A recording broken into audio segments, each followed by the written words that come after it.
Zulu lancandi izulu lakho mveli Nkhandile. Zulu lelibandi izulu lelimumethe inkosi yemakhosi. Ngwenyama ulicingo lehlaba mkhosi. Phinza usithi hlabahlosi ngenguna phakathi. Babubule labanenhlitiyo mvimba yekuphila uyaphilisa. Sibale bhala uyabhalisa. Vumbuke nasegangadwini kuhle kwemkhwakwa. Kube bengekho kulawe manje emhlaba impela ngabe ngabhaba. Sengikhumbula nalithi livesi wakwazwa ngenxa yetiphambuko tethu. Wase uyahlatshwa ngekona kwethu. Sijeziso sabaseti kwakhe. Wabasono loyo longazange sekona. Lo wahluma kude kwehlumela hlanyelwe emhlabathini longakavunzi. Inhlawulo yesono yahlala emhlane wakhe.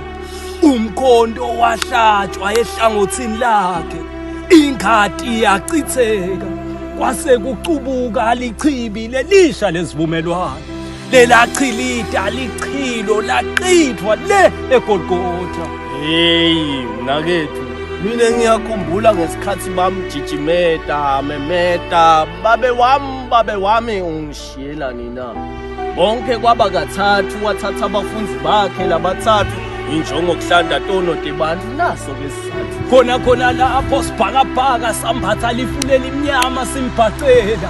Lilanga lafiphana limbalekela.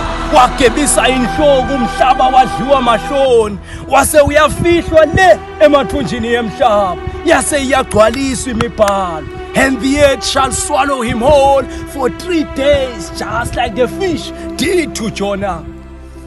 Exactly.